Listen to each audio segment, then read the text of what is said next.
정부가 내년부터 9억 원이 넘는 고가주택의 공시가격 시세 반영률을 최대 80%까지 올립니다. 세금 부담이 더 커질 것으로 보이는데 왜 올리는지, 그리고 실제로 부담이 얼마나 느는지 알아봤습니다. 그동안 고가주택이어도 한 채만 보유하고 있으면 양도소득세 부담이 상대적으로 낮았지만 정부가 실제 거주 기간에 따라 양도세 공제 혜택을 차등 적용하기로 했습니다. 기준은 무엇이고 어떻게 바뀌는지 짚어봅니다. 올해 가구당 빚이 8천만 원에 육박하는 것으로 나타났습니다. 다만 정부의 소득 재분배 정책의 영향으로 고소득층과 저소득층 간 격차는 줄었습니다. 국내 기업들의 성장성과 수익성이 모두 부진한 것으로 조사됐습니다. 특히 제조업의 부진이 심각한데 기업들의 경영 환경이 얼마나 위축됐는지 알아봤습니다. 이상 오늘의 주요 뉴스입니다.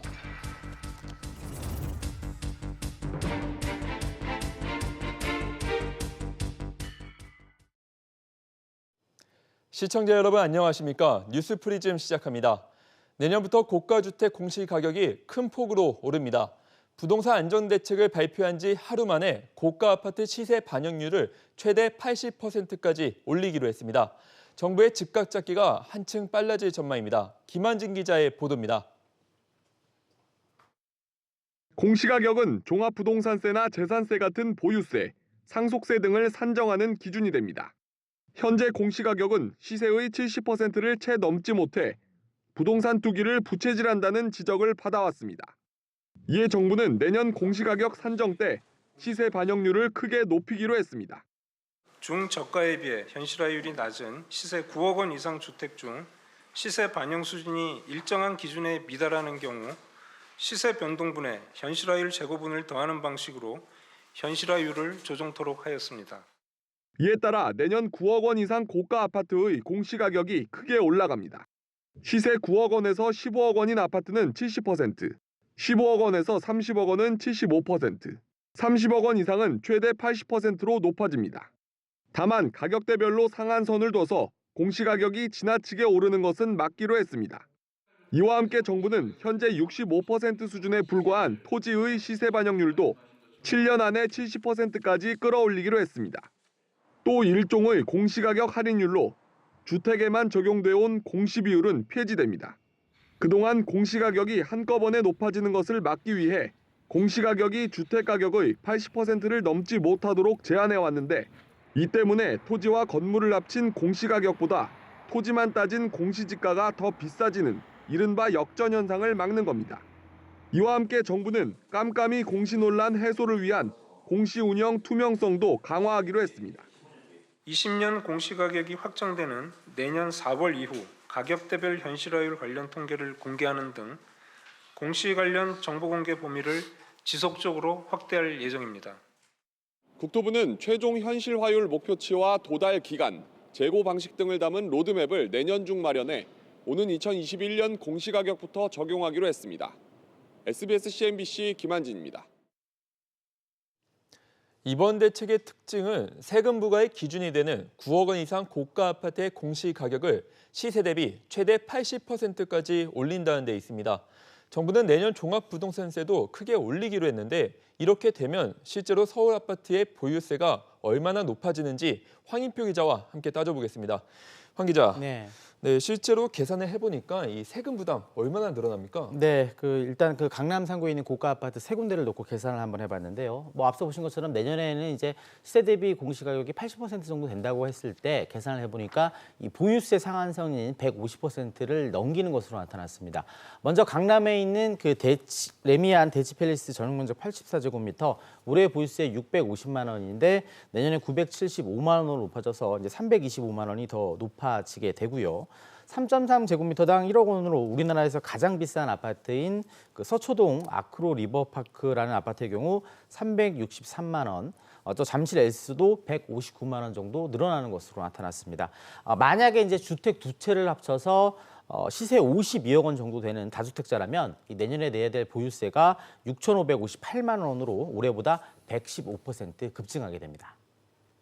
모두 지난해에 비하면 세금이 큰 폭으로 늘어나는 건데 이 집주인들의 부담 만만치 않을 것 같습니다. 네, 뭐 지난해 낸 세금에 비해서 50%더 세금을 내야 하고 특히 앞서 보신 것처럼 이제 다주택자라면 최대 3배 정도 세금을 더 많이 내게 됩니다.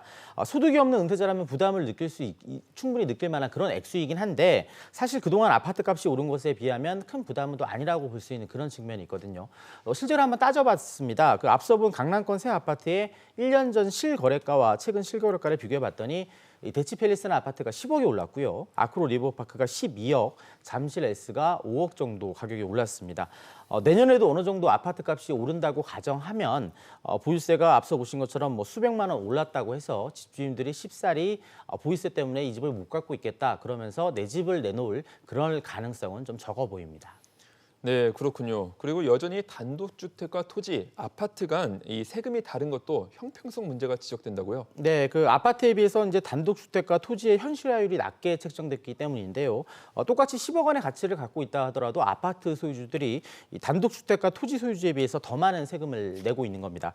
현실화율을 비슷하게 맞추면 되는데 이제 그렇게 되면 이 단독주택이나 토지를 가진 사람들의 세금 부담이 갑자기 한꺼번에 확 늘어나다 보니까 이거를 고려한 측면이 있습니다.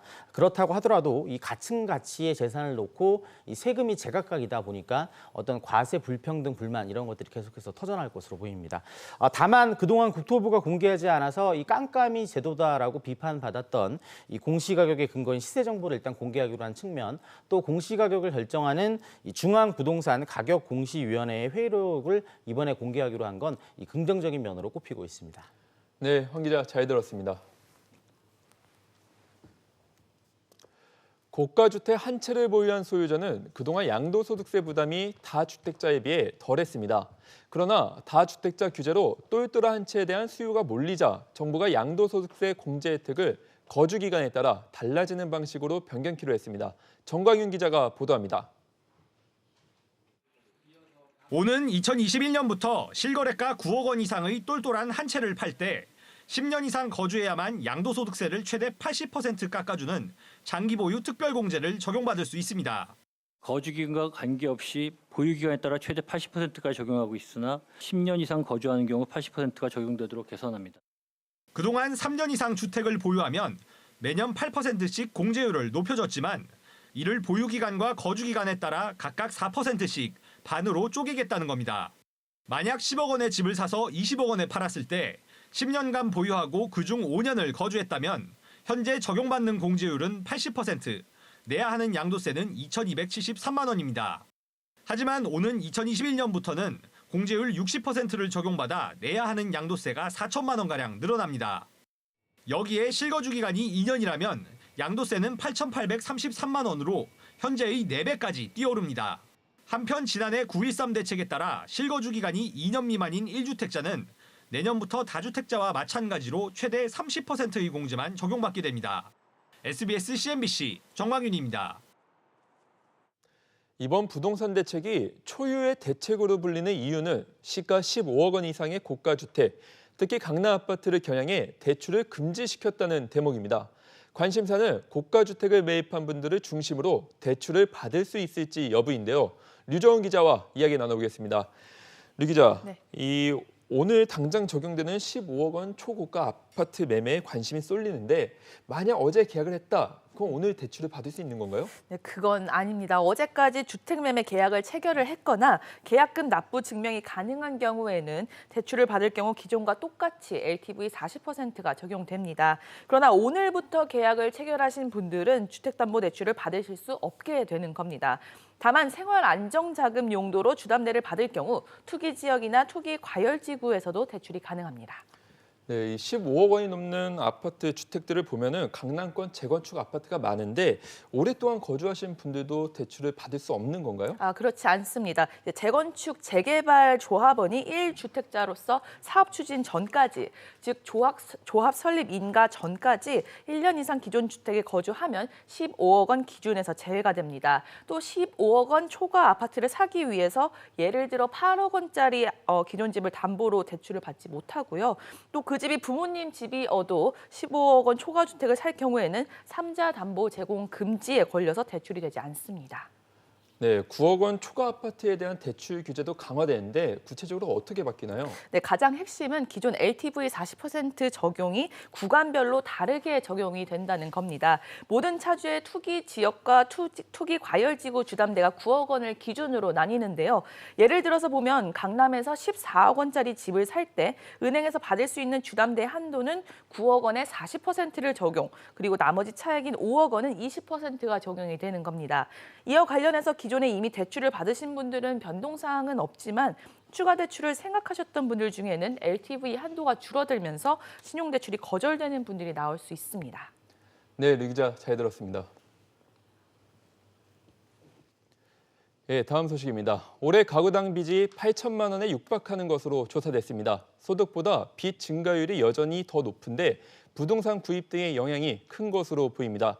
특히 집을 마련하기 위해 가계빚을 늘린 30세 미만의 평균 부채가 크게 늘었습니다. 장가희 기자가 보도합니다. 통계청이 발표한 올해 3월 기준 가구당 평균 자산은 4억 3,191만 원입니다. 이 가운데 부채는 7,910만 원으로 지난해 조사보다 3.2% 증가했습니다. 반면 연간 평균 소득은 5,828만 원으로 1년 전보다 2.1% 느는 데 그쳤습니다. 소득보다 부채 증가율이 높은 건 부동산 영향이 큰 것으로 풀이됩니다. 부동산 구매 비율이 높은 40대 부채가 1억 원으로 가장 많았습니다. 30대 미만의 부채는 23% 넘게 급증했는데 월세에서 전세나 매매로 옮겨간 영향으로 풀이됩니다. 30세 미만의 부채 증가는 역시 자산 증가와 맞물리는 현상입니다. 자산 취득과 동시에 부채가 증가한 것으로 파악하고 있습니다. 상위 소득 4분위 계층의 부채는 8%, 5분위는 3.3% 증가했는데 대부분이 부동산 구매를 위한 대출로 나타났습니다. 한편 금융부채를 보유한 가구 중 절반 이상은 원리금 상환이 부담스럽다고 응답했습니다. SBS CNBC 장가입니다.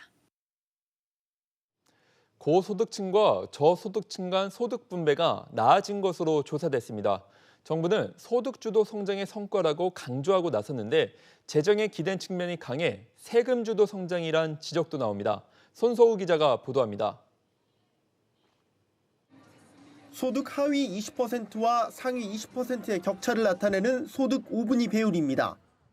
배율이 커질수록 소득 격차가 크다는 뜻인데 지난해 6.54배로 떨어지며 2011년 이후 가장 낮았습니다. 또 다른 소득 분배 지표인 상대적 빈곤율도 지난해에 16.7%까지 떨어졌습니다. 소득 재분배 정책에 따른 분배 개선 효과가 확대됐다는 게 정부의 설명입니다. 기초연금을 25만 원으로 인상했다거나 아동수당이 지급됐다거나 혹은 실업급여의 수준 인상 등과 같은 각종 복지급여의 확대가 공적 이전 소득의 재분배 기능을 높이는 것으로. 그러나 정부의 재정에 기댄 성과라는 지적도 끊이지 않고 있습니다.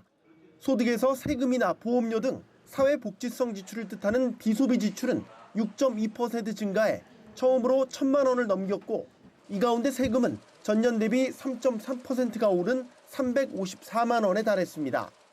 지난해 2017년 대비 11.7%가 올라 역대 최고 증가율을 기록한 뒤 연거푸 상승했습니다. 잘 사는 사람들의 소득이 거의 증가하지 않아서 소득 배율이 낮아진 거니까 그렇게 긍정적이라고 볼 수 없는 부분이 있다는 거죠. 저소득층 역시 근본적인 소득 개선은 제자리인데 반해 부족한 소득을 정부가 세금으로 메우는 상황이 반복되고 있다는 지적입니다. SBS CNBC 손석우입니다. 지난 3분기 국내 기업들의 수익성과 성장성이 동반부진했던 것으로 나타났습니다. 반도체를 중심으로 제조업 부문의 수익성 악화가 두드러졌습니다. 임종윤 기자가 보도합니다. 지난 3분기 기업들의 매출액 대비 영업이익률은 4.8%로 지난해 같은 기간보다 3%포인트 가까이 떨어졌습니다. 특히 제조업의 부진이 두드러졌습니다. 올 3분기 제조업 부문의 영업이익률은 4.5%로 1년 전에 비해 반토막이 났습니다. 미중 무역 갈등과 반도체 경기 침체가 직격탄이었다는 게 한국은행의 분석입니다. 수익성뿐만 아니라 성장성도 부진했습니다. 지난 3분기 기업들의 매출액은 1년 전에 비해 2.8%가 줄어들어서 2분기에 비해 감소폭이 2배 이상 커졌습니다. 특히 제조업의 감소폭이 전분기보다 확대됐는데 석유 화학 부분은 유가 하락 영향으로 기계 전기전자 부분은 반도체 가격 하락에 타격을 크게 받았습니다. 비제조업 부문도 도소매업과 운수업이 수출 부진 여파로 성장성이 뒷걸음질 쳤습니다. 안정성 측면에서는 내용이 엇갈리는 모습이 나타났습니다. 총 자산에서 차입금과 회사채가 차지하는 비중을 의미하는 차입금 의존도는 3분기에 24.2%로 1년 전보다 소폭 상승한 반면에 부채 비율은 비슷한 수준을 유지했습니다. 다만 영업이익으로 이자를 갚는 수준을 나타내는 이자 보상 비율은 작년의 절반 수준으로 하락해서 그만큼 기업들의 영업 환경이 악화됐음을 보여줬습니다. SBS MBC 임종윤입니다. 새해를 앞두고 정부기구와 경제단체들이 앞다퉈 내년도 경제성장률 전망을 내놓고 있는데요. 내년이 올해보다는 낮겠지만 V자 모양으로 가파른 개선세를 기대하긴 힘들 거란 전망이 나왔습니다. 취재기자 연결하겠습니다. 안지혜 기자. 네, 안지혜입니다. 네, 내년도 우리 경제 성장 전망이 어떻습니까? 네, 한국은행은 내년 경제 성장률을 2.3%로 예상했습니다. 올해 전망치 2.0%보다 조금 높은 수치입니다. 확장적인 재정 정책 기조가 이어지고 또 내년에는 반도체를 중심으로 해서 글로벌 IT 업황도 개선이 되고 또 글로벌 경제를 둘러싼 불확실성도 어느 정도 완화가 될 걸로 보이고 그러다 보니까 우리나라의 어떤 수출이라든가 투자 여건이 금년에 비해서는 나아질 걸로 보여서. 네, 오늘 오후 한국은행과 경제단체인 대한상공회의소가 개최한 2020년 경제전망 세미나에서 나온 얘기인데요. 오늘 세미나에는 내년도 사업계획 수립을 앞두고 현대자동차와 삼성물산 등에서 400여 명의 기업인들이 참석했습니다. 급격한 개선은 어렵다면 이런 상황에서 걸림돌은 뭐가 있을까요? 네, 대한상인은 우리 경제가 구조적 하향세에 진입한 것으로 판단했습니다. 그러면서 부진한 민간 활력을 미래 성장 잠재력의 위협 요소라고 꼽았는데요. 민간 부진에서 탈출하기 위해서는 기업들이 체감할 수 있는 규제 혁파가 필요하다고 지적했습니다. 정부도 곧 내년도 경제정책 방향을 발표하죠? 맞습니다. 정부는 내년 경제정책 방향에 대한 구상을 모레 발표할 예정입니다. 최대 관심사는 정부가 제시할 내년 경제성장률 목표치입니다.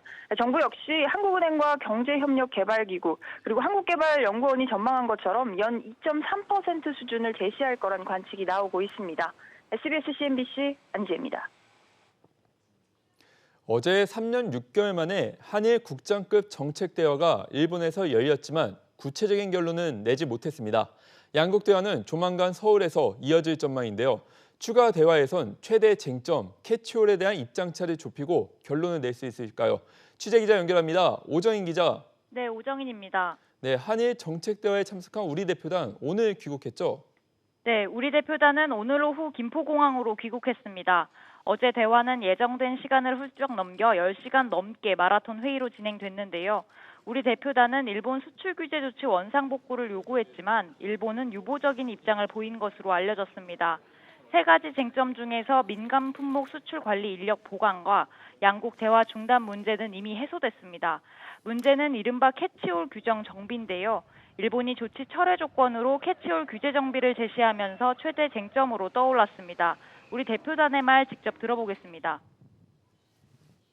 캐치홀과 관련해서 한국이 재래식 무기 상하허가 시스템이 정상적으로 또 효과적으로 작동하고 있다는 점에 대해서 저희가 적극적으로 설명을 했고 이해가 제고된 부분도 있고 또 일본 측에 조금 더 확인을 요하는 부분도 있다. 캐치홀, 이게 구체적으로 어떤 제도인가요?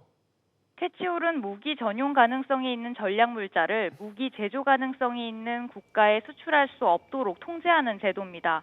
일본은 우리 정부가 재래식 무기에 대한 캐치홀 제도를 도입하지 않았다는 점을 지적한 건데요. 이 부분에 대한 양국 논의가 길어지면서 어제 정책 대화도 예정된 시간을 훌쩍 넘겨 진행된 것으로 전해졌습니다. 그렇다면 다음 정책 대화에서도 이 부분에 대한 논의가 이어지겠군요. 그렇습니다. 일본이 조치 철회 조건으로 캐치홀 규제 정비를 제시한 만큼 우리 정부 입장에서도 충분한 설명과 설득이 필요할 것이란 분석입니다. 양국 대표단은 최대한 이른 시일 안에 서울에서 제8차 정책 대화를 이어가기로 합의했습니다. 구체적인 날짜와 장소 등은 실무 조율을 거쳐 정해질 예정입니다. SBS CNBC 오정인입니다. 정부가 인공지능, AI 산업을 어떻게 발전시킬 종합청사진을 내놓았습니다. AI를 국가 성장의 동력으로 삼기 위한 것인데요. 취재기자 연결해 구체적인 내용 알아보겠습니다. 최나래 기자, 정부가 AI 강국으로 발돋움하기 위한 전략을 발표했다고요? 네, 정부는 문재인 대통령 주재로 열린 국무회의에서 인공지능 국가 전략을 발표했습니다. 인공지능의 인지, 학습, 추론 기능을 활용해 경제, 사회 전반을 혁신하려는 범정부 차원의 방안이 담겼습니다. 앞서 문재인 대통령은 지난 10월 인공지능 기본 구상을 발표한 바 있습니다. 이번 전략이 마련된 배경은 무엇입니까? 네, 정부는 AI를 현재와 미래의 사회 경제적 문제를 해결할 유력한 방안으로 봤습니다. 이번 전략을 통해 2030년까지 최대 455조 원의 경제 효과를 창출한다는 계획입니다. 현재 경제협력개발기구 기준 32인 삶의 질 영역을 10위까지 끌어올리겠다는 목표도 내놨습니다. 인공지능으로 인한 거대한 문명사적 변화를 기회로 활용하여 경제사회를 포괄하는 혁신 과제를 담아냈다는 점에서 그 의미가 네, 주요 내용도 설명 부탁드립니다. 네, 정부는 3대 분야 아래 9개 전략과 100개 실행 과제를 마련했습니다. 우선 차세대 지능형 반도체에 2029년까지 1조 96억 원을 투자합니다. 이 밖에 제조 분야의 스마트 공장 확충 등 AI 활용을 점차 전 산업 분야로 확대합니다. 또 AI 분야의 과감한 규제 혁신을 위해 포괄적 네거티브 규제 로드맵을 수립하고 기본 법제 등도 마련합니다. 전 국민이 AI를 활용할 수 있도록 교육 체계도 재정비합니다. AI 기술 발전 혜택이 특정 계층에 집중되는 것을 막기 위해 안전망도 확충합니다. SBS CNBC 최나리입니다. 앞서 보신 것처럼 미국이나 중국보다는 다소 늦었지만 국가 차원의 인공지능 육성 전략이 나왔습니다. 이번 전략의 의미와 과제는 무엇인지 정윤영 기자와 알아보겠습니다. 정 기자, 이번 정부 차원의 AI 전략 어떤 평가가 나오고 있습니까? 네, 이 빠른 건 아니지만 지금이라도 국가 차원의 인공지능 전략이 마련된 것은 바람직하다는 평가입니다. 현재 시급한 문제로 인공지능 인재 부족이 꼽히고 있는데요. 이번 대책에는 인재 육성을 위한 장단기적 계획이 적절하게 포함되어 있다는 평가가 나옵니다. 특히 초중등 소프트웨어, 인공지능 필수 교육 확대라는 내용이 있어서 이 장기적 측면에서도 인재 육성 환경을 조성할 수 있게 됐습니다. 다만 2022년까지 관련 내용을 검토하고 실행은 그 이후에나 이루어질 것으로 보여서 너무 늦다는 지적도 나옵니다. 또 일반 국민의 온 오프라인 인공지능 평생교육 확대, 또 공무원 임용자의 인공지능 소양교육 필수화 등의 내용도 담겼는데요. 이 다양한 분야에서 인공지능이 활용되기 위해서는 관련 교육이 필수라는 의견이 있습니다. 전문가 이야기 들어보겠습니다. 전 국민이 이제는 기본적으로 인공지능 기술을 갖다 쓰는데 겁을 먹지 않고 거부감 없이 누구나 쓸 수 있는 그런 나라. 그게 아마 1등 국가가 되는 제일 중요한. 그렇지 않으면은 빠른 속도로 변화하면서 나오는 인공지능 기술을 내가 하는 일에 어떻게 쓰는지 완전히 남의 얘기가 되는 거예요. 네, 이미 다른 나라들은 국가 차원에서 인공지능 육성에 나서고 있죠. 네, 중국의 경우에는 지난 2017년에 관련 계획을 발표했는데요. 오는 2030년까지 인공지능 선도 국가가 되겠다는 목표를 세웠습니다. 일본도 인공지능을 자유자재로 다룰 수 있는 인력을 연간 25만 명씩 육성하겠다는 정책을 발표했습니다. 또 미국도 도널드 트럼프 대통령이 올해 초에 모든 연방기관이 인공지능 연구 개발 투자에 우선순위를 두도록 하는 내용의 행정명령에 서명하기도 했습니다. 네, 결국 AI도 사람이 중요한 것 같은데 현재 우리나라에서 인공지능 관련 인재는 얼마나 확보돼 있습니까?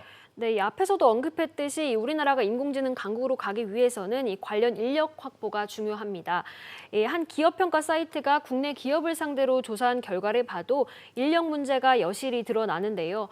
이 인공지능 기술을 업무에 적용하고 있는 75개 기업에 어떤 애로사항이 있는지 묻는 질문에 72% 기업이 인공지능 전문 인력 확보를 꼽았습니다.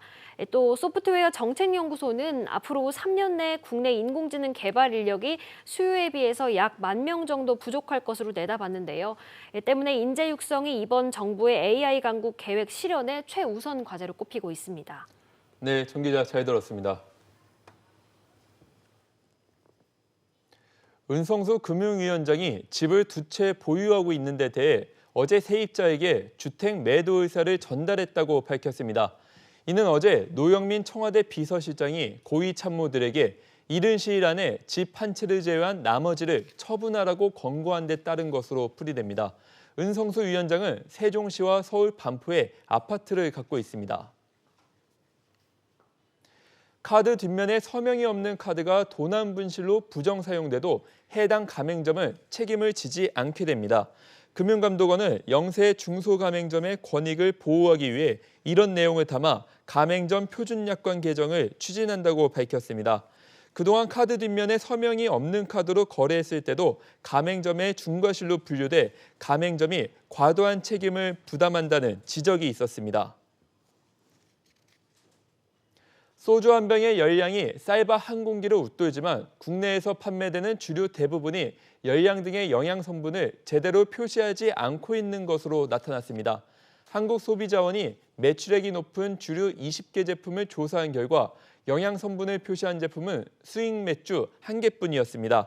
특히 열량이 낮다는 의미의 라이트가 표시된 제품에도 열량 정보는 표기되지 않았습니다.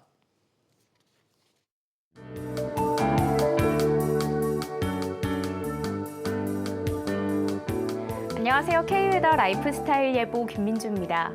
이 시각 위성 영상 보시면 전국이 대체로 흐린 가운데 강원 남부와 충청, 전라 일부 지역에는 산발적인 빗방울이 떨어지고 있는데요. 이마저도 오늘 저녁에 그칠 것으로 예상됩니다. 비가 그친 뒤 내일 아침 기온은 오늘 아침보다 10도 정도 낮겠습니다. 특히 중부지방을 중심으로는 영하의 기온을 보이겠는데요. 서울과 대전은 영하 2도, 광주 2도, 대구는 1도로 시작하겠고요. 여기에 바람도 강하게 불어서 체감온도를 더욱 낮추겠습니다. 중부지방의 아침 기온은 영하권으로 떨어지겠습니다. 수원은 영하 3도, 그 밖의 지역은 영하 2도로 시작하며 춥겠습니다. 동해안 지역 강원 영동은 새벽부터 비가 오겠습니다. 이 비는 저녁에 그치겠고요. 속초와 강릉의 낮 기온 7도가 되겠습니다. 남부지방 오후부터 점차 맑아지겠습니다. 내일 아침 기온은 전주 1도, 부산 6도, 대구 1도로 출발하겠습니다.